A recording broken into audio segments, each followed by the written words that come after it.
Okay, hello everybody. Welcome to this webinar on well-being, mental health and cultural mobility, which is co-funded by the European Union and that we do in collaboration with HowlRound, that is doing now also the live streaming. My name is Marie Le Sourd and I am the Secretary General of On the Move, and On the Move is the main organizer of this webinar.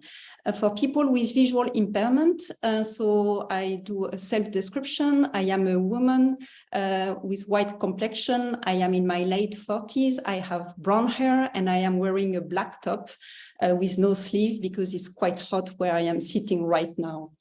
Throughout the webinar, we kindly ask you to turn off your camera and to turn off as well the sound so that we can really focus on our moderator and our three speakers. There will be also a live transcription in English that you can activate at the bottom of your screen. And it's not an automatic one. We have Judith from PCR that is really doing the work. And so that also the flow in the English language can be easier for you. Throughout the webinar, please feel free to share any type of resources, any type of information on the subject, and of course to send your question as well, that then we will collect and share to the speaker during the last 30 minutes where there will be a Q&A session. So thank you again for joining us for this webinar. And without further ado, I am now passing the word to my colleague, Yohann Floch, who is the Director of Operation at On the Move, and that will be the moderator of this webinar. Thank you, Marie, and thank you, everybody, for joining this conversation. My name is Yohann. I'm going to self-describe quickly for participants with visual impairment. I'm a white man in my mid-40s. I have brown, graying hair, and I have facial hair. I'm wearing glasses today to be able to read my notes. Today we are meeting online all together to be able to discuss about mobility, well-being, and mental health. As you may be aware, On the Move is investigating a lot of different issues across the year through webinars, but also through reports and publications to be able to have a full picture of what are the impediments and obstacles of mobility, but also to be able to see what are the latest trends in the culture field in terms of international collaboration. So today we are going to focus on the positive and less positive impacts of international mobility, particularly on the mental health and well-being of artists and cultural professionals. As we all know, since the 2010s, we have had a lot of studies demonstrating the positive impact of arts and culture on local communities, and particularly on their mental health and their general well-being. We had significant research led at European or international level, and I have in mind one of the latest outstanding scoping review that was done by the World Health Organization, but also the recent studies published by our colleague network, Culture Action Europe. What we see in this research is that many cultural players or health players demonstrate the positive impact of arts and culture in terms of their mental health, their health in general, but also the well-being of the general population. We have now projects that have established very clearly and very concretely the very positive impact on our field and engaging in arts and culture on a lot of different communities and especially vulnerable ones. But what we have been probably less discussing these past years is the well-being and mental health of the creative workforce itself.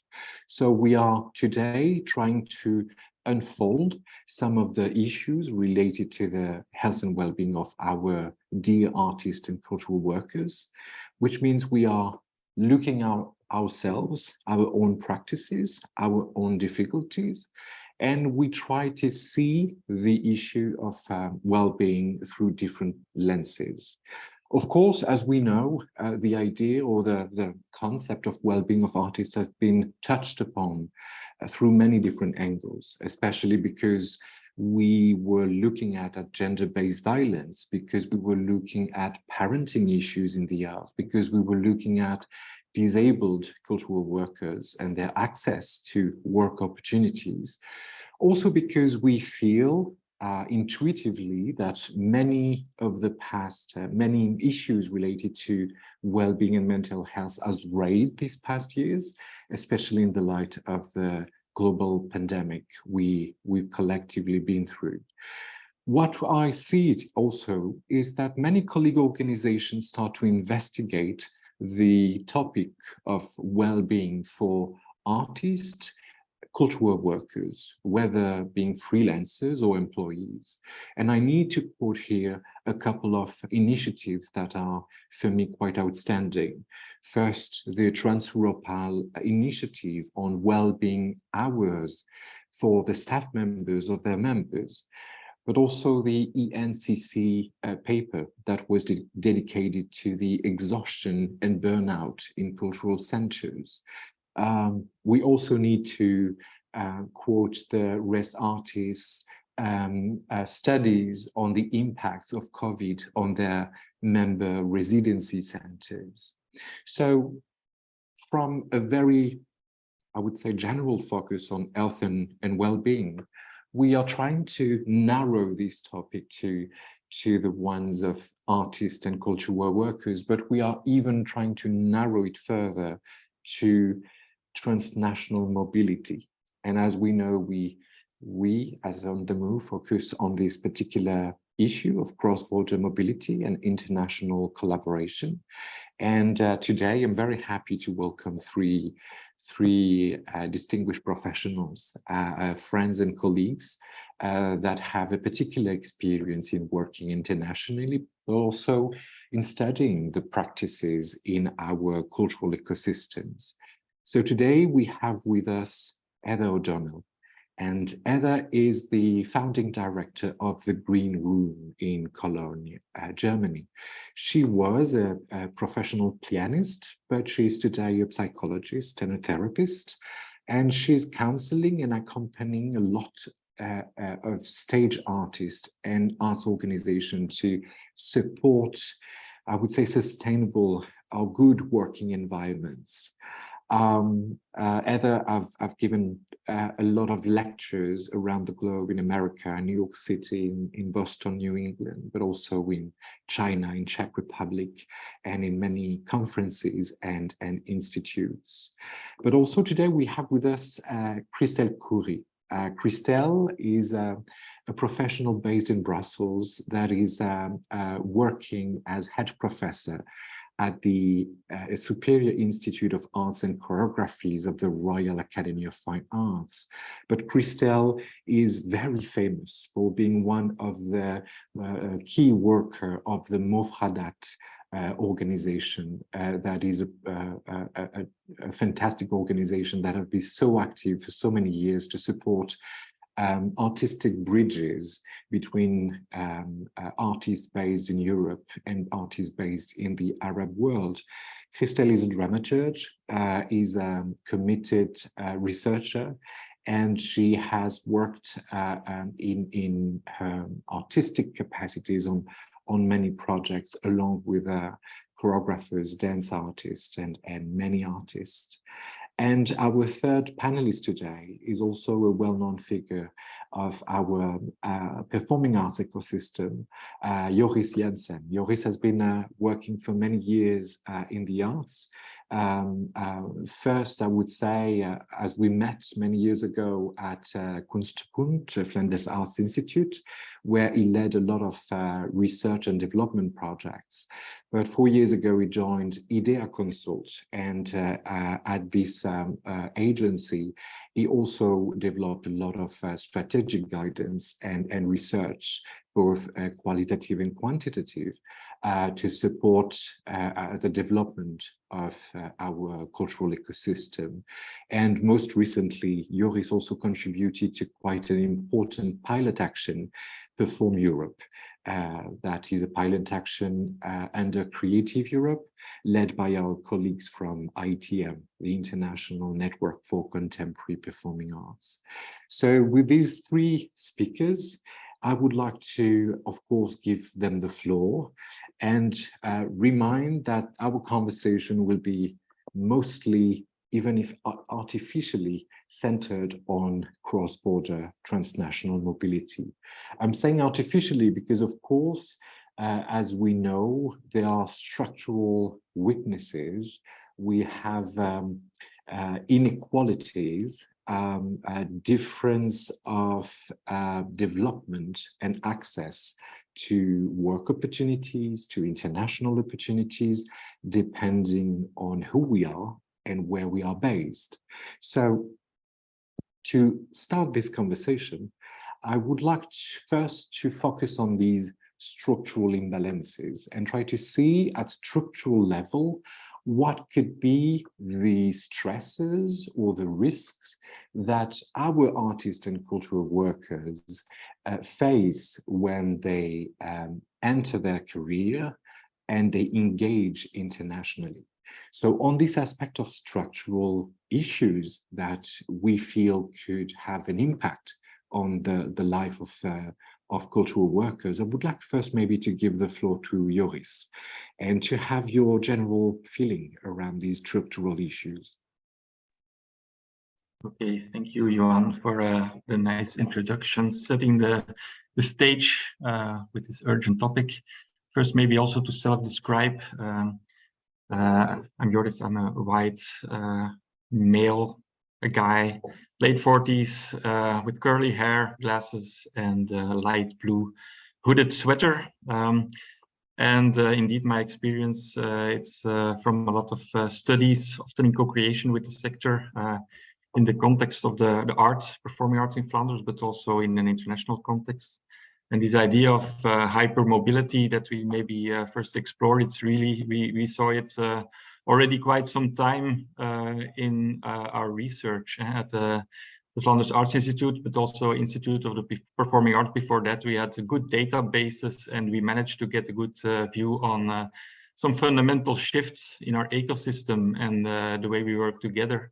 And it really has an impact on the people in the sector. And indeed, this idea of hypermobility, it's really, we saw an increased acceleration in cross-border mobility that really has a direct relation with the fundamental economic shift in our sector. I can talk about the performing arts for a long time, but we also see it in other sectors. I can maybe give examples later, but in the performing arts, as we go back in memory, we come from a situation where you would form part of a fixed ensemble of performing artists. You would produce a piece in your local context, and then you would go on tour in your own country, depending on the possibilities that you have there, and also internationally. So this was kind of like the model back in the days.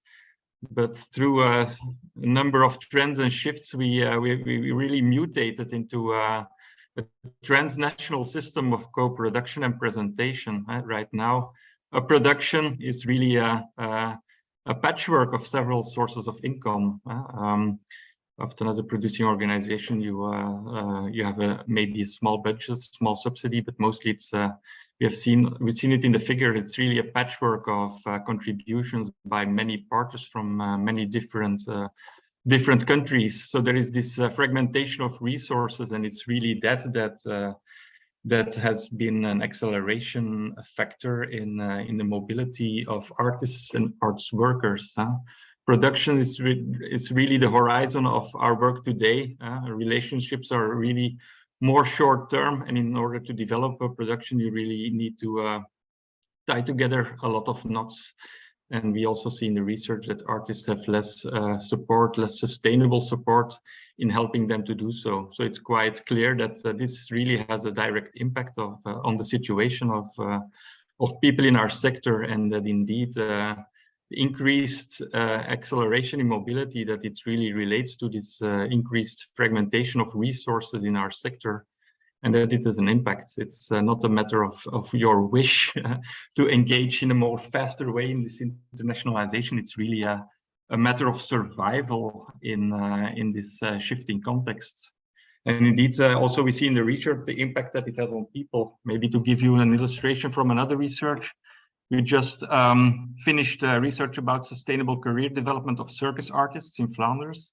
And we asked them, the artists, we did a survey and we asked them, okay, how happy are you in your job? And are you considering to drop out? We also had artists surveyed that had to drop out, and it's really all the issues they mentioned there. It's the stress, the emotional pressure to be able to survive in this kind of context, the lack of stability, the lack of insecurity. Also, I talk about emotional pressure, but also what happens when there is a physical injury. What is your safety net? So there are so many elements that make it very, very difficult for people to sustain work, and it really has an impact on let's say, well-being and mental health.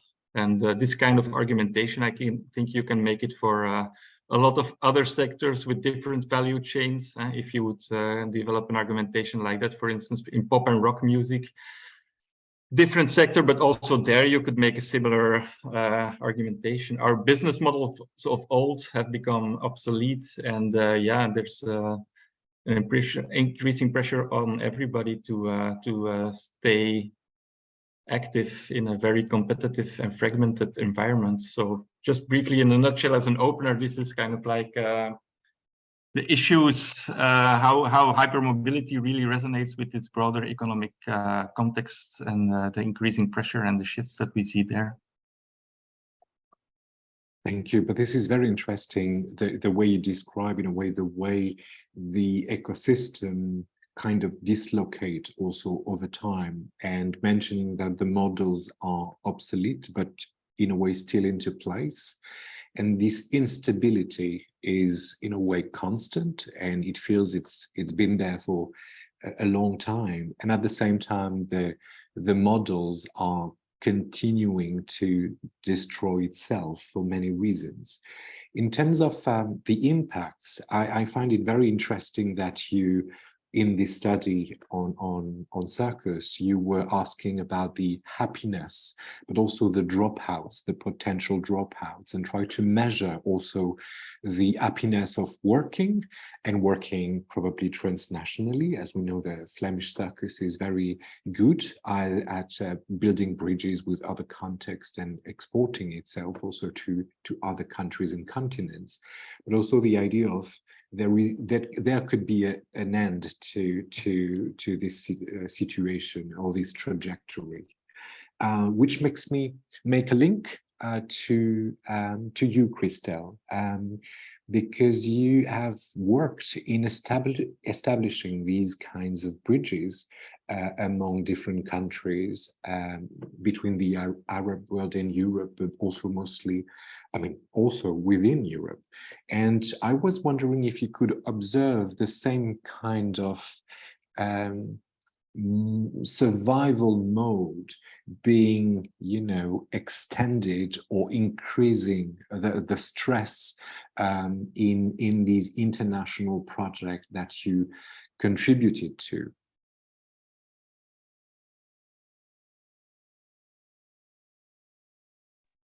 Yes, hello. I will briefly also describe myself. So I'm Krystel. I'm a woman in my 40s. I'm today wearing glasses. I have brown hair, a bit curly, wavy, and a kind of light brown shirt. And also I speak with an accent. Sometimes I roll the R's, which is, I hope, is okay. Thank you for this introduction, and thank you also, Joris, for also pointing out like the structural, I think, issues that are related also to this notion of health, well-being, and artistic work. And based on my experience, just to also go back to the question that you have asked, Yohann, I do think that in one, like all the inequalities actually are really sometimes at the core of those questions, because having or being a person in between, let's say, territories, I have to underline actually the different realities that artists work within. And this comes also, to be very concrete, it really comes with this notion of, on one side, some people would talk about hypermobility, and on the other side, people would talk about lack of mobility and lack of opportunities to be able to travel around and so on, to cross borders. So there is something here, like based on my little experience, that is interesting to highlight, is that the well-being is not only related to, I would say, financial resources, but also to contextual situations that are sometimes overwhelming, not in the sense of it's overwhelming because we don't have enough financial resources to travel, but also because the realities in which the artists are living in, the political and social realities the artists and also the cultural workers are living in outside of Europe, make this the mobility itself be also something that is how to say, it's an opportunity. So this notion of hypermobility is of course something to take into consideration, but also the lack of mobility, I think, is something also to tackle. And it's not only like, how does it influence, I think, the well-being? It's also because it's sometimes a door for, in terms of mobility, and when you travel, when you are able to exchange with peers outside of a certain context or of a local context, it brings a kind of well-being. It can also, I think we will talk about it later, when it's forced, it's the other way around. So it's a very complex and nuanced, I think, discussion to have. But like, to not to sound, a bit of an advocate, for cross mobility, but I think that we really need to take into account the different realities depending on where you are and what are the different power structures that come with it somehow. I don't know.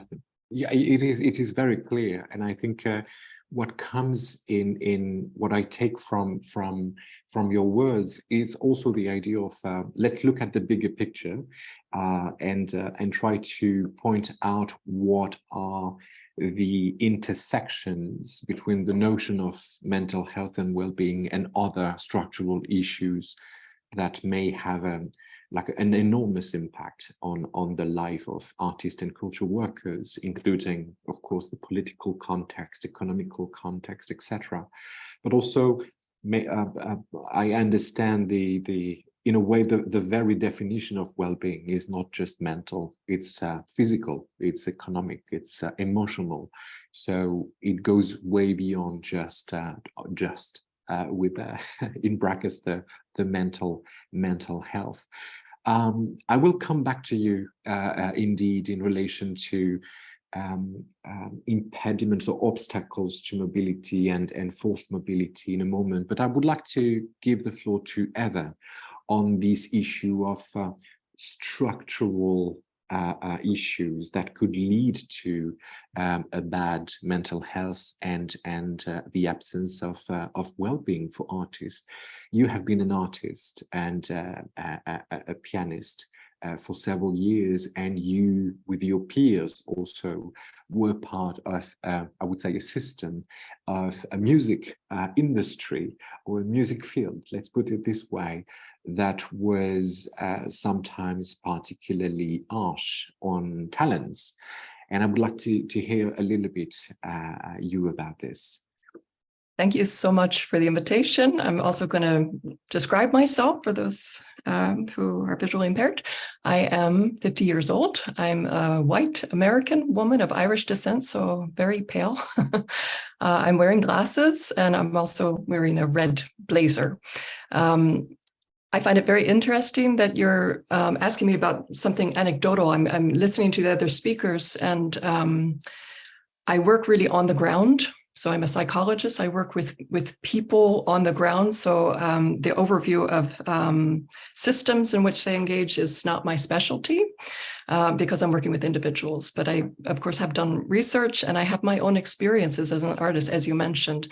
So these aspects of carrying over experiences from one's own life into engaging with others who are experiencing impediments or psychological difficulties is a double-edged sword. I have to be careful because each person brings their own experience and their own life to the table. And I had my experience, which is of course different. There's many aspects where we touch each other's experience and where we meet, but everybody is fundamentally different in their approaches and their experiences. I want to mention, just as a maybe helpful framework, of course, we've mentioned to be an artist is inherently, let me put it this way, dangerous to your health. There's a lot of studies that show that artists suffer more than the general population from physical impairments, from psychological impairments, from occupational hazards. And then there's another group that we consider right now to migrate, to be mobile is also, I'll call it a liminal space. Humans are designed to be kind of habitual creatures and to develop systems of how we interact in the world. And when you move and you switch everything and everything is new, you're engaging in a very vulnerable life period where you're more susceptible to physical, psychological, social impairments because you're operating on a very intense level with your human capacities. So we have these kind of two danger zones. I think it was very helpful for Krystel to mention, of course, these situations are potentially dangerous and they're potentially invigorating and wonderful as well. It's important to mention that these two can exist in the same room at the same time. So to be culturally mobile, to be an artist, has the potential to give life-affirming and wonderful aspects of growth. This is a given, and it comes with a lot of vulnerabilities and precarities and insecurities, and it's not as safe a kind of lifestyle as other fields. Thank you. I think it's interesting also that you underline the positive impacts of mobility. We always on the move consider it's a given, but I guess it's always good to remind everybody that mobility is a positive thing. And that's probably why we advocate for cultural and artistic mobility every day. Indeed, I guess, and this is also why we tend to not dwell upon the positive aspect of mobility, is because we somehow take for granted that the entire policy system, at least at European level, and for many international organizations, is that mobility and transnational mobility brings intercultural dialogue, brings artistic growth, personal growth, learning, non-formal learning, of course, but there are so many positive impacts, and they have been studied, for many years now, for at least with the Mobility Matters study in 2008. I would say that you have an interesting take on this issue, and I was wondering if we could pronounce a term that we didn't mention yet, is the term of care. Do you feel that mental health well-being is somehow related to the practices of care in our cultural field? or the policies around care applied to arts and culture. So how is it for you when I drop the word care in the conversation?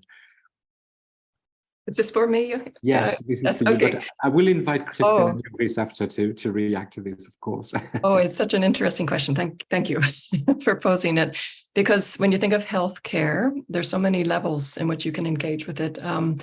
Of course, there's aspects of personal responsibility, individual actions and individual choices. And then there's certain systemic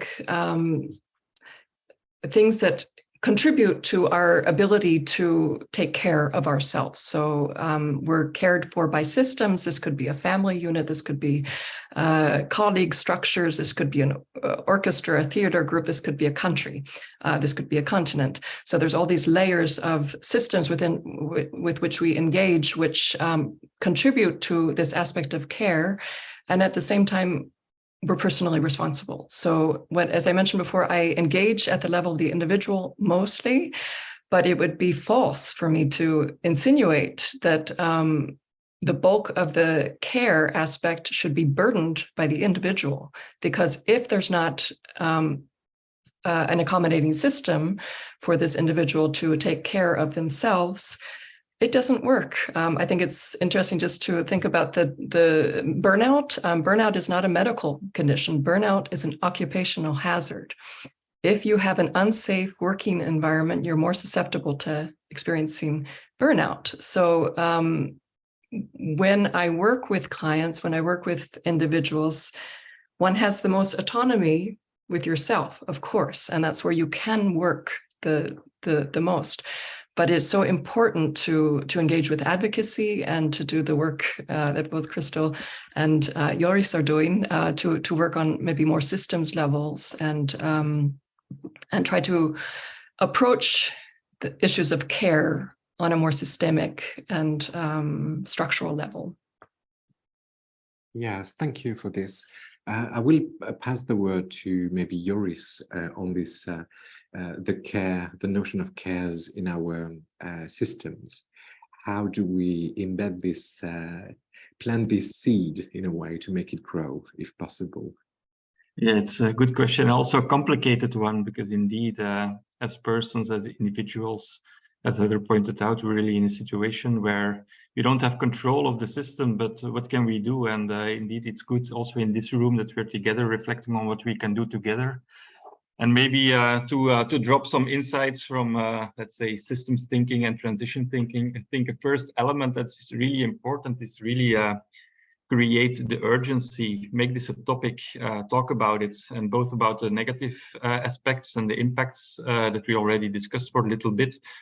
Also look very precisely in our funding systems, in our policy systems, also in the policies of institutions, what are really the practices that lead to these kinds of situations, and try to be very precise on what makes these things that we already maybe know, what makes them quite persistent. So this is really part of the analysis, the negative aspects, but also develop ideas around care, maybe also hospitality, a number of values that we find important to counterbalance these issues, really values of sustainability, and try to to see how they could be translated into concrete practices. And there it's important, many theories or approaches of transition thinking and systemic change, they start with the need for experiments, set up concrete experiments to work around these values and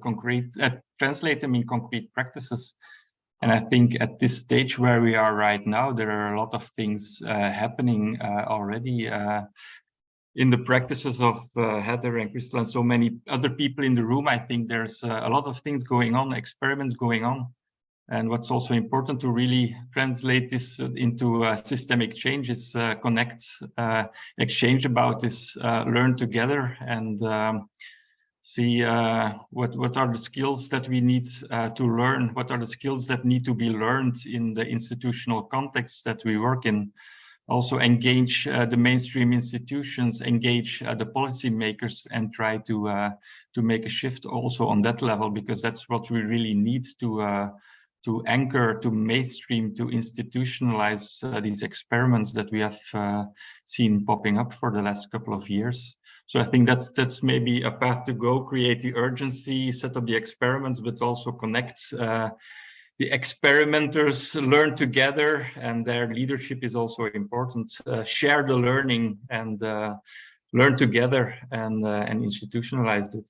I think we already went through some of these steps. One maybe concrete example is the whole Culture Moves Europe, let's say mobility funding system. After a number of iterations in Iportunus, the whole system with the top-ups, trying to create a more sustainable mobility on many levels. The ecological aspect is there, but also this aspect of mental health by, for instance, looking at work-life balance. I think there are already some shifts, but indeed also a lot of work to be done, more experiments and more funding systems where what we learned from them can be mainstreamed.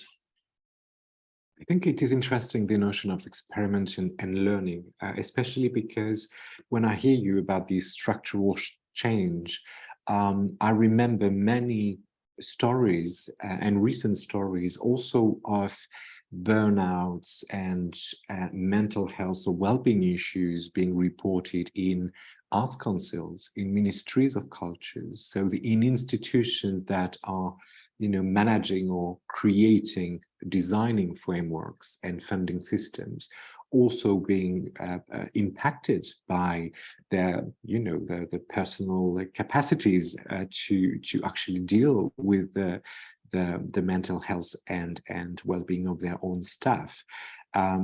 It feels interesting that we would be able to experiment, and I guess also as part of the resources that we will be circulating after the webinar and posting on our website, I will make sure to point out a couple of very interesting examples, for example, of residency centers that created well-being guidelines when hosting artists and cultural professionals in their premises. Before delving into a couple of these examples, I would like to hear you a little bit also, Krystel, on the notion of care and how maybe organizations could act upon certain segments or take up some actions in terms of the way they care about artists and cultural professionals. Do you have any ideas, experiences on this? Yeah, the thing is, I have a lot, so I'm just like processing to see, okay, what would make sense to share today in regard to care and my experience, because there was also a request to talk about ourselves and our experiences. So like really based on my positionality and also based on my very little experience when it comes to care, not talking like on the ground, giving a small example. Recently, we had to host an artist coming from Russia, and the person needed to acquire a visa, and then this led to, I was like, let's say, the person in between. So I was discussing with the artist, and then they had to apply for a visa to come to Brussels, and the process was taking long. On the other side, I received as an answer, are you sure you would like to invite this artist? Because eventually there's a high possibility that they don't get their visas. And here the care, I think, played a big role in the sense of telling, we try and we do, and then we see. We take it step by step. We don't come with this idea of, oh, it will never happen, so let's not do it. And the whole emotional labor was actually to make sure that while this person is waiting for their visa, whether they will get it or not, to make sure to be in contact, to inform, to also try to see, but not to be in this negative position of, we don't know, you might not. The artist already knows, already is taking a risk. So to acknowledge actually, and to say, okay, we're gonna try. It's very, it sounds like, how to say, very simple, but at the same time, it requires care, requires a lot of time. It requires answering messages whenever these messages come, to stay in contact, not to, because the other person is really living another reality and so on. Eventually, this person was able to come last minute. And I'm simply, how to say, sharing this experience because the person talked about care, came and said, thank you for caring. Caring is also keeping the person in our minds, knowing that if they do not answer, there must be a reason, that whenever they answered, if we are in a privileged position, we can also take the time also to answer back and so on. Of course, this comes with the other side. As cultural workers, we are giving a lot of our time to answer all these, we are available, and availability is taken for granted. So I think, and I don't know how to do, and I have no clear answer about what does it mean to be, how to measure emotional labor, how to measure the availability that we are giving to people. This was one example. Other examples are also in the way we look at, we had to host at one point also artists coming from Syria. This was a few years ago in Germany. And how to say, there was a very goodwill, and the German reaction at that point was, yes, so obviously they will come, and those people, they will need psychological support, and my reaction was like, just wait, let us meet first. Let's go for I don't know, for a dinner before putting, you know, psychologists and all this structure. When what we simply need was like a human interaction, other than anything else. So it's it really varies. But I think that, like Heather has mentioned, the human side is very important. It sounds like a simple word, but it comes also with acts and with action and with time and with availability and with the possibility also and the need actually of listening first. Before, you know, imagining and projecting also a lot of stereotypes and thinking that whatever we're doing is great. Sometimes the artist doesn't need this. The artist needs simply, and I would say like the artist as a peer, you know, simply when arriving to go for a drink. This already is a lot of caring. Like, I mean, it sounds a little bit crazy, but indeed it happened. To make sure that to introduce the systems are totally different, realities are totally different. And it doesn't go also to introduce them through our own experiences. I wasn't born in Europe. I came to Europe. I had to find my way also. I had to navigate all the systems, and so many systems actually. So to be able to share this with the others and is one way of caring in a way. No, that's very, very good example also on the how, I mean, how much effort someone is putting also to be able to welcome an international artist and to make sure there is this human interaction, and this human-centered approach is at the core of, in a way, a project, hosting somebody.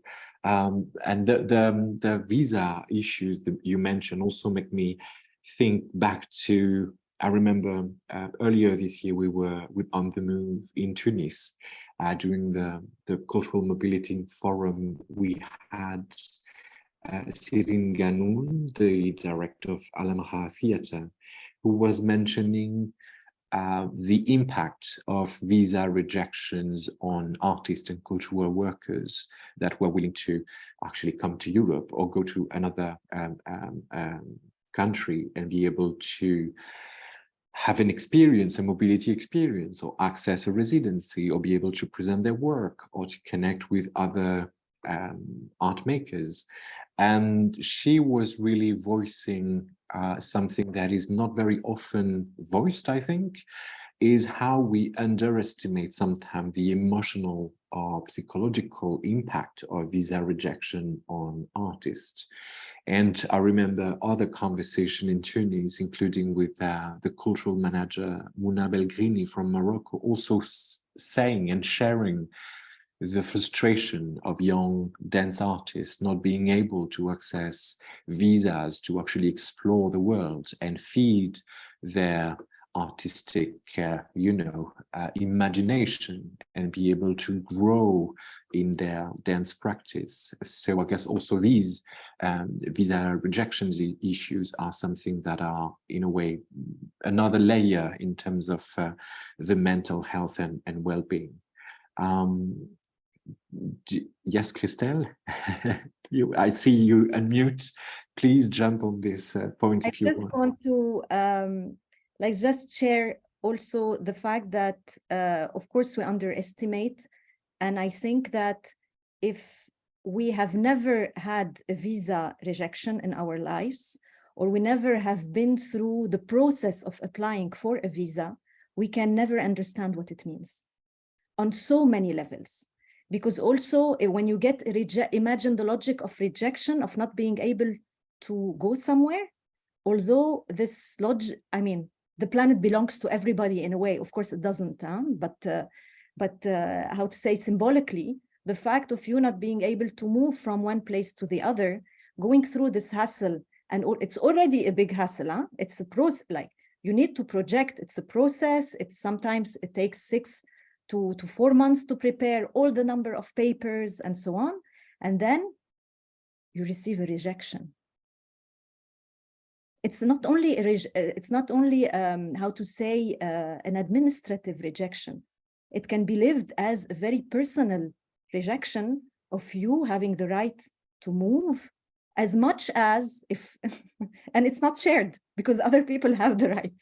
You just, we are all equal, but some people are more equal than others. I just wanted to highlight this point because I think it's very important. It is very important. I would like also to go towards maybe even quite harsher issue in terms of mobility, as we have seen these past decade, I would say, many crises at international level. And with these crises, a lot of movement of population, including artists and cultural workers, fleeing some conflicts zones in Sudan, in Afghanistan, in Ukraine lately, etc. And there is, I would say, almost a special mental health and well-being issue within the issue of international mobility that is really bared by forcibly displaced people. We had 2 years ago Artists at Risk Connection, Pan America, who published a safety guide for artists that is available in several languages. Quite an extraordinary document, but also the World Health Organization published an interesting, very short leaflet on how to support the mental well-being of displaced people. Not special, of course, not focusing on artists and cultural workers, but all displaced people. I know, Heather, that you have been very committed in a way in supporting also artists that were recently displaced from Ukraine. I would like you to tell us a little bit more about the Heaven program that you run. Sure. I just want to back up what Krystel said because there's so many valuable things in it. The care is, the best care is individual, really taking the person before you and asking them what they need, asking them what their impressions are, where they're struggling. Of course, this is the most resource heavy in our very mechanized structure. There's nobody to pay for it. And so if the individuals on the other side, on the cultural worker side, engage in this like Krystel does, it's very hard on them because they're spending a lot of time, they're really taking on a lot of extra responsibilities. So you see a lot of burnout in the cultural worker part of this equation because those who really care, deeply care about this, these people that they're confronting and really trying to meet them as individuals, as humans, and trying to give them help. It requires a lot of time, a lot of individual thought. It's not, you can't apply a stamp, you can't apply a pre-formed program on this. You have to meet them individually, and that's a very resource-heavy task. So this has been a theme with cultural workers. Cultural workers are very, very prone to mental health issues like burnout. Not only you have something like vicarious trauma. I know this, sorry, this is not exactly your question, but you have vicarious trauma issues. You have just riding along with these visa issues. If the visa gets rejected, of course, the major burden of this is on the artist, but then also all these steps down the line, your whole program may be impacted by this rejected visa. You may not get the funding. There's so many aspects of how that can go down the line. So you're really carrying this burden to a lesser extent than the artist, but carrying it nevertheless. So the Green Haven artist residency really came out of just, we want to help artists. That's our mission.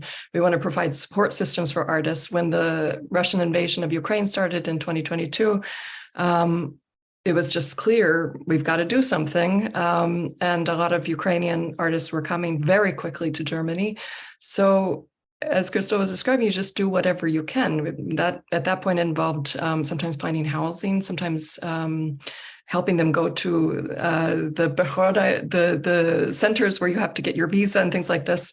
So it was very, very all-consuming, I'll say. I won't say time-consuming, just all-consuming. I've been trying to structure this in a more sustainable way, and this is then structured into a program called Green Haven Artist Residency for artists throughout the world.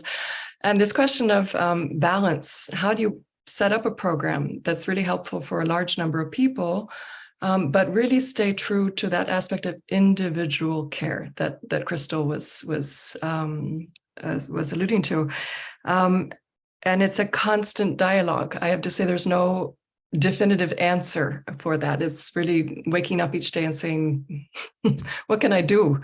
How much can I do? And how much do I have to kind of stand back and just consolidate right now?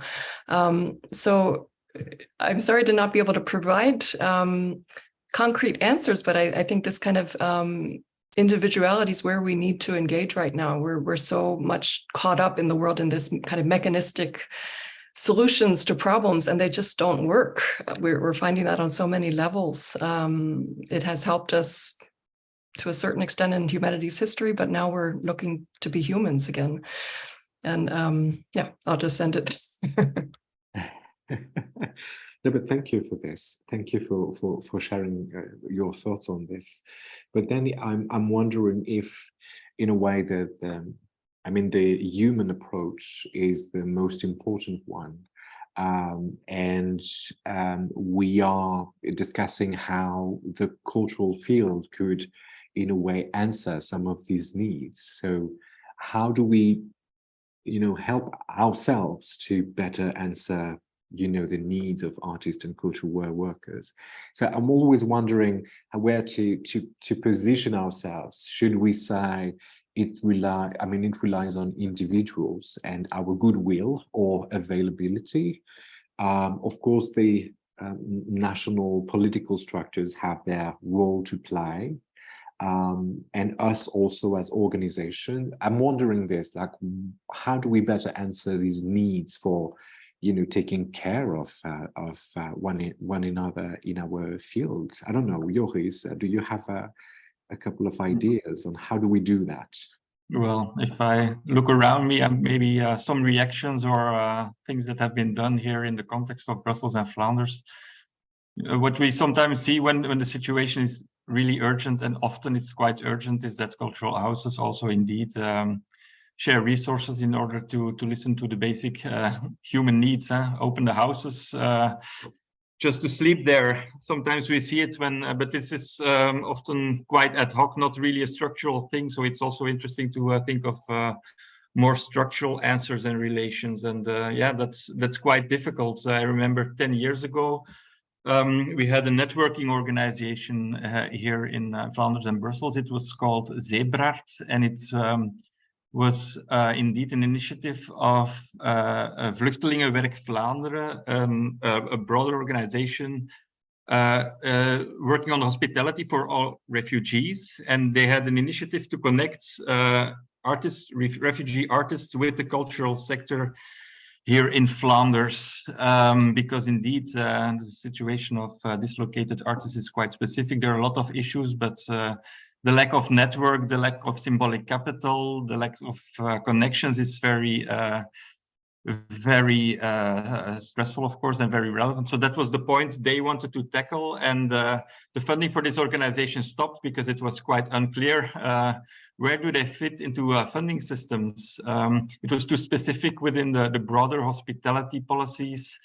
It was, maybe not enough related to artistic excellence or artistic production and development to fit into the arts policy. So that's something that we lost, but still there are still interesting initiatives. I think what's very relevant and inspiring here in Brussels is the practice of Global Aroma, which is an art center working with newcomers. And indeed, in their practice and what they do, the human element, the listening, taking care is very important. They describe themselves as an arrival space, a harbor space where you can come in these kinds of situations or other situations where you are dislocated as an artist, art worker, or maybe an arts lover. So it's not that well defined there. And what I think is very interesting and also maybe broader relevant is in their approaches, they also go beyond the individual, and it's really about strategies that relate to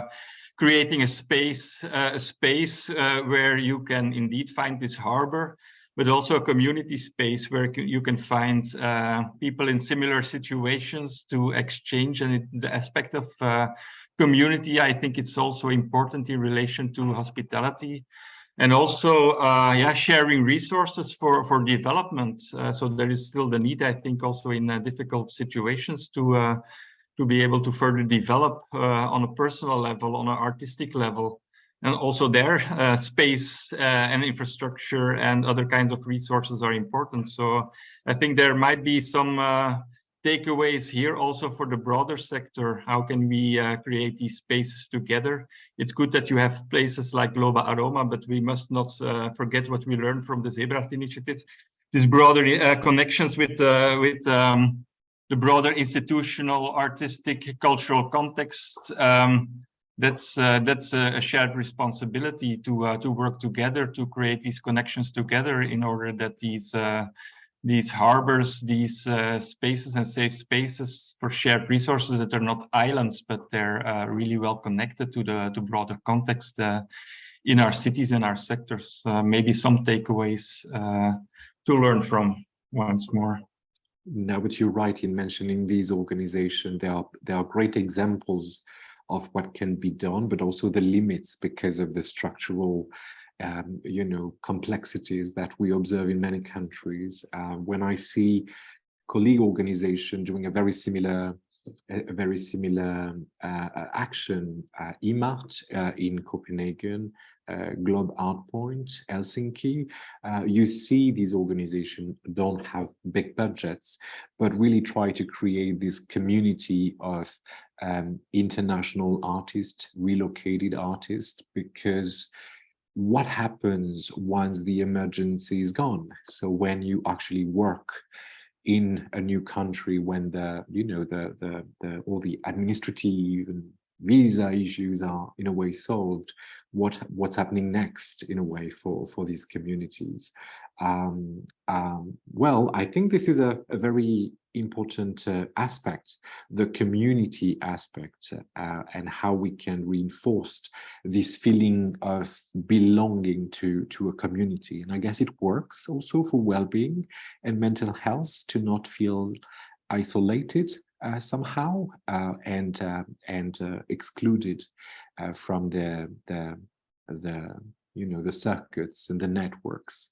I would like to ask you if you have a last suggestion for us to better address these mental health and well-being needs before I open the floor to the participants. Krystel, do you have any last suggestion?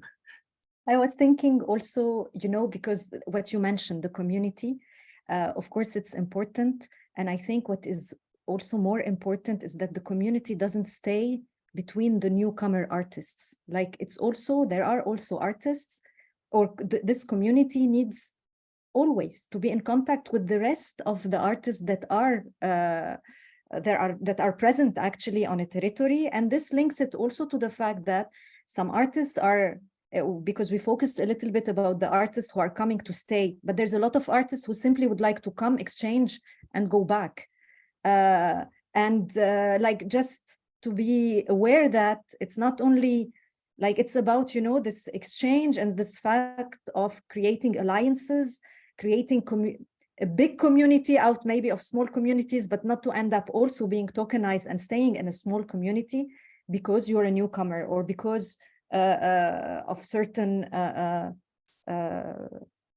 mean, I will not open now the whole topic, but just to say that it's very important, like to keep on opening those doors and to take into account, again, like you were mentioning, what was said in Tunisia, that the fact of traveling, of connecting, of being able also to have those kind of connections are in another way, allow in another way creating a broader community. And I think this is also, again, something that is crucial when it comes to well-being. When you feel that you are not isolated or you're not only surrounded by people who are exactly in your situation that are struggling, then it brings you a kind, I mean, it contributes actually to a kind of a well-being somehow. Absolutely. And what you described echo very much what we find out when we study mobility or the access to mobility for disabled artists and cultural workers. So the access issue is very key. The same for artists and cultural workers with parental duties or caregivers, that, you know, where their situation is taken into account in the international mobility or the work opportunities, the touring, etc. So the idea of accessing, you know, spaces, accessing communities, accessing an ecosystem, accessing different, you know, pathways, and not being rejected from them or excluded from opportunities, really help in the understanding of a global, I mean, a more general well-being of artists and cultural workers. I want to thank you for answering my candid questions, and I would like to see if we have comments and questions in the chat. I see that some resources were shared, some links to studies. Maybe I will ask my colleague Marie Le Sourd to take the floor and maybe share some of the comments or questions that were posted online. Yeah, thank you very much, Yohann, and thank you, Krystel, Heather, and Joris for this very rich conversation. And for the moment, what is also very interesting and maybe means a lot in relation to the topic, we have more comments that come to support some of the sayings. So and also some resources that are shared, in particular also from Monica Yohann from the European Commission, about also like a call from the EU and the WHO call for support of the mental well-being of forcibly displaced people through art and culture. So these documents are very important. I just would like, sometimes it's difficult with the sound because some people don't have the best sound connection. They can hear us, but maybe it's more difficult. But I would like to ask, maybe there is one person that really reacted with a very interesting comment. This is Camila Isabel Moreno Tapia. And maybe if she doesn't mind, take the floor, because I can read what she said, but I think it's also good, for her to express what she says. So there is the comment by Camila, and also there is another comment on food and cultural mobility and health and caring by Elodie Vatrins. So if one of you can just share, I think it would be much better than to hear my French accent and sharing your thought. Camila, say sure. Okay, go ahead, Camila. You can put your sound and your camera on. Hello, good afternoon, I think, yes, here in Europe. Hi. Yes, hello. Thank you so much for taking in consideration my comments. So basically, the first comment that I said was paying attention to what Krystel said concerning personalized attention, and also the idea of helping people that are in your same situation. For example, in my case, I am an Ecuadorian living in Spain, which is kind of a curious situation because of the language. I feel that I have this cultural approach to Spain. However, I come from the other part of the ocean, and we also have this tendency to associate certain perceptions that Spaniards have from the rest of Latin America.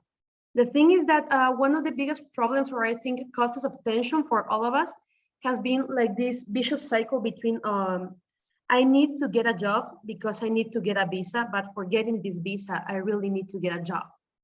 So this kind of puzzle brings a lot of tension, brings a lot of stress, and also because you are not only relying on your capabilities, but also you are relying on external stakeholders. You're relying on people who want to employ you, or hire you. You are relying on also how the system works, also in times that do not depend on you. So I think that probably this is one of the biggest causes of tension, stress, and even of anguish among foreigners that come to work in Europe, right? So when it comes to the idea of personal aid, or well, taking care of others, I think that is very interesting because it is a way to develop a community. In which sense that sometimes, as Krystel mentioned many times, you will find people that are in your same situation, or you already have passed through this, or people that have already gone through this, and they will give you advice, they will give you support, and therefore you kind of have a certain guide of which steps to follow further, right? And I find it very interesting because I believe that it is not only something that helps you, but also helps you to help. I think that once you get to know other people that are incoming and you have this knowledge, it's something that is constantly transmitted, and I think that is very interesting. And it links with another thing that you said, the importance of having a community. I think that the feeling of belonging is probably one of the things that helps you the most to fight probably mental health problems, because this belonging or feeling of ownership, either you have something that attaches you to the country where you're staying, or you have this feeling that you belong to a certain place, or even you appropriate to a certain, I don't know, for example, the appropriation of a space. I think that is also a very good thing that helps you. I think that having those things are essential tools, either to help yourself and help your mental care, your mental health, but also to help to improve the mental health or the well-being state of others that are in your current situation. Yeah, thank you, Camila, for sharing this, your experience and your point of view of this. Maybe I have just one question for you, actually, if you don't mind. Yeah.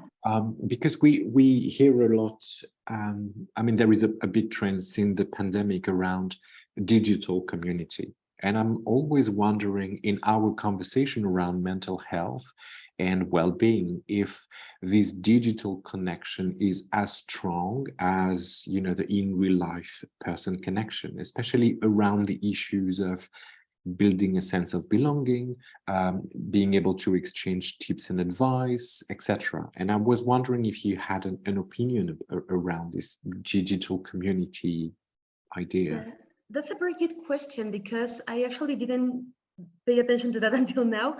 I think that always when you are on site, to say it in a way, it's always stronger because you have the physical perception of someone going through the same thing that you are going, and this empathy is way more shared. However, now I'm thinking about some of my friends, and they are living either in Sweden, in Belgium, I'm staying here in Spain. And despite each country has their own policies or their own situations, we all share the idea of being Latin Americans living in Europe and dealing with all the struggle that it comes ahead with all the paperwork. And also, for example, language barriers can be in some situations, etc., etc. And despite being in 3 different countries, because these are the people that come to mind right now, I think that it helps a lot to know that you have an open and also a bigger audience to communicate with, because probably their problems may not be the same that I have, but in a way we kind of understand what it is in its core. So maybe they cannot help you with very specific tasks, but knowing that you are not the only one in this situation of being a foreigner from a country that needs a visa to enter basically everywhere, and dealing with, again, people that probably don't want to hire you, because something that is stuck in my mind about what Krystel said is like, sometimes rejections do not feel like a paperwork thing, they feel personal. And it's very easy for you to fall in this spiral of saying, it's because of my ethnicity, it's because of my origin, all your head starts rolling around, right? So having people that are there with you, understanding the situation, despite being in a different place with a different context, I think also give you some strength, and again, it makes you put everything on perspective. Okay, thank you. I see. Thank you very much, Camila. I see Heather wants to add a word, and then I will give the floor to Elodie Vatrin. I just want to say a quick response and a tiny little anecdote. When we started the program supporting Ukrainian artists, we sent out, we want to help, how can we help? And a lot of answers came back, and I like to joke about it. Nobody was asking us, what time is your yoga course, or how can we get psychological counseling? They were saying, can I exercise my art at your, so one of the big activities that we did was just opening up our space. And so much happened when the people came together and they did their own, I'll put it like, as a psychologist, they did their own psychological work because they had a framework, and it's not something that we created, it's something that they created, but we just provided a room for it. And so this is so much a part of it that you can't, like a chess master, you can't do these things. When people get together and support each other, there's a magic that occurs. And that's really one of the strongest psychological supports you can imagine. So thank you so much for pointing that out. No, thank you so much for giving me this time. So I will leave you now, and thank you again. Okay, thank you, Camila. And I think we have maybe Elodie who can answer a question. Hello, Elodie. You can unmute yourself. Hello. Hi, nice to meet you, and thank you for this conference. That was really interesting. I know On the Move is a lot about mobility, but mental health is a core subject for me right now, because I'm working on a project about how to prevent mental health issues in the industry, especially in the music industry, as I'm an artist manager and doing artist services. Just about the mobility, and my comments was on nutrition, because it's also part of can be a part of the stress and also have effects on mental health. I'm working, just to give an example, I'm working with 6 dancers. They're all from different countries, and they're all vegetarians, and right now we have a tour in France. And sometimes they just have no option to eat, only like a cold salad on the side with a lot of cheese. And it has a lot of impact on their performance, and also the way they feel considered, because they say there's no hot meal with no meat. Or it could be also if you have a special diet, so maybe you don't know, something really French is called fondue, and the dancers, they were from Bolivia, Cyprus, and they had a fondue, and they say, yeah, that's vegetarian, but it's just really weird for somebody who's not don't know this food. And for many people traveling, it could also be like a real struggle. In music too, like especially in reggae, where they eat special food with special vegetables they used to eat. Nutrition can really be an issue in the mobility, and of course it's also part of traveling, but I think also the partners should be informed that it has an impact, and it should be considered. It's not a luxury, it's part of the machine, it's the fuel that makes people work, so it needs to be respected too. That's it about the nutrition. And just to talk a little bit about my project, because I'm, as I told you, I'm an artist manager, and I had a burnout last year, so I know exactly what I'm talking about. And as I do a lot of sport, it helped me out to find my balance. And working with artists, I'm sometimes the first person they go to when they feel depressed, or they don't feel good in a whole way. And I realized there's like a 3 way to prevent. It's physical activity, stress management, and nutrition. That's why I talk about nutrition. And most of the time people don't know where they should go. Should I see a psychologist? Should I just have a drink? Should I just take drugs? Should I just don't care and do like everything is okay? Should I do like it's okay, and then 3 years after I stop my job because I don't know if it's still a job? So this program is a way to connect specialists, because there's a lot, and they know the industry, that knows the industry and the effect on the body and the mental health. And yeah, it's kind of a future marketplace between artists and professional, and well-being professional that knows the subject of the cultural industry. Because if you go to a doctor and they say you should sleep during the weekend, if you're working in the cultural industry, you know that it doesn't mean anything, because you cannot be sleeping in the weekend. Yes, so that's the part of the project. Thank you, Elodie, for sharing this. I mean, your thoughts on nutrition, indeed, and your personal experience. It feels like we go back to one of the first comments you were doing, Joris, about are you happy, and do you think you will be dropping out at some point? And I guess these are also very core questions. Are you happy in your job, in your career, in your profession and trajectory? And I think maybe this is one of the takeaway I will keep, having in mind all this human approach that we talked about, is how do we as organizers, hosts of artists, we can also make sure the people we host, welcome and work with are happy, or we contribute to that, at least, happiness, and we care and listen, because also, I mean, many of the stories and examples you provided were really focused on this active listening of the needs of the people, being from offering space to actually, following an administrative process to make sure, visa issues were dealt in a serious way. It is already 4:20, so we have very few minutes left.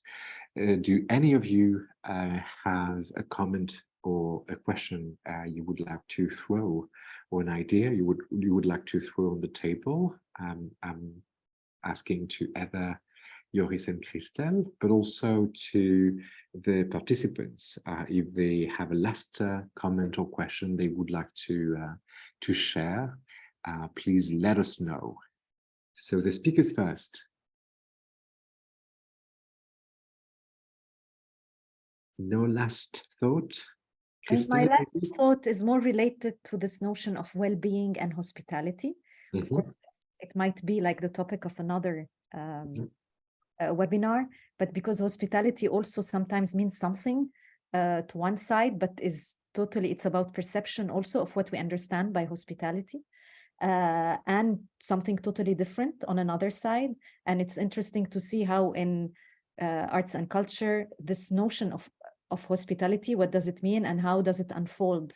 I mean, I have a lot of anecdotes. It just brought me to a lot of anecdotes. And I think nutrition is part of them and is not an anecdote. It's really central. Yeah, it is. It is. I agree with you. Yeah, Joris, maybe? Yeah, maybe a final reflection. It really resonates with what Krystel says. I think a takeaway here is that indeed we talked about mental health well-being. There are several very specific issues related to that. Maybe it would be interesting. It was already interesting for me now, but also in reporting or maybe following up. What is the breakdown of the different topics that we talked about, but also what are the concrete practices related to that? And I think it would be a good starting point to really look at these practices and, as I already said, learn from that and exchange among people, setting up these practices, but also with the broader sector. And that's a suggestion also for On the Move to follow up with this important topic. And yeah, thank you to my co-panelists, but also everyone in the room. I saw there were a lot of projects being shared. I think that's really important that we do this and continue to do so and keep on learning together. Thank you, Joris. And also I would say that On the Move will publish a report on this at the end of the year. So we will collect as many examples, initiatives on top of summarizing this conversation, but also perform a desk research. And we'll try to investigate further and publish something to inspire our field. Heather, a last something that's occurred to me within the last hour and a half almost is the navigation between the individual engagement. So really taking each person that you're confronting with as an individual human and engaging in that way. And then cultivating frameworks, creating within your organization or even within your if you're an artist, within your colleague network, creating frameworks that support each other and support yourself. Because when you navigate between these two aspects, then you can help yourself avoid burnout because too much on one end is almost a recipe for burnout. And it has a wider reach, the creation of frameworks. So I'm really grateful to you all for this conversation, because it's really crystallized, no pun intended, crystallized an idea about like how to make it spread out, not stay here, but really spread out. So I'm really grateful for everybody. Thank you so much for your ideas and impulses, and yeah, let's keep going. Well, thank you very much. Really, thank you for your contribution, because I think your experiences and your take on the question of mental health and well-being was very, at the same time, specific, and digging into or delving into your own pathway. So I think it was very generous of you to contribute to this conversation. I see that in the chat some other comments and questions are coming. I see, for example, that we have Louisa asking or sharing interesting questions in terms of what are observing the lack of timely and accessible responses in career counseling and support in the art, and she was wondering how we could imagine artistic institution to support the creation of such services. So in a way, in the line of what Heather you were describing in terms of support, but I'm sure also we will find in a way examples or people that could actually share their views on this very interesting question. Louisa, thank you for asking this. So I'm gonna close this webinar, thanking, of course, again the three panelists we had.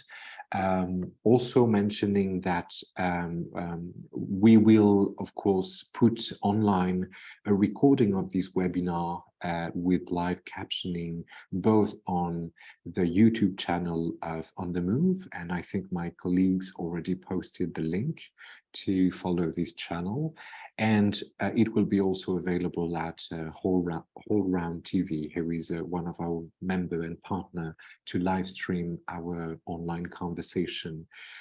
My colleague probably also already posted a link for you, dear participants, to be able to feedback on this webinar. It is already like 5 or 6 questions, so it's really, it will take you 3 minutes to feedback on this. Don't worry.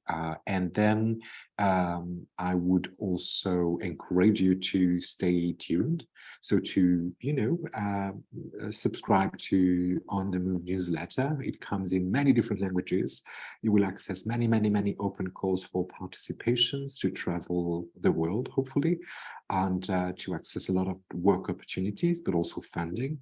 And of course, to follow all the news we have in relation to international cultural mobility. So thank you to all the participants, and thank you to the team of On the Move. Marie Le Sourd was with us, and Jess Partridge for, making sure this webinar went well. Thank you very much, and goodbye. Thank you so much. Thank you.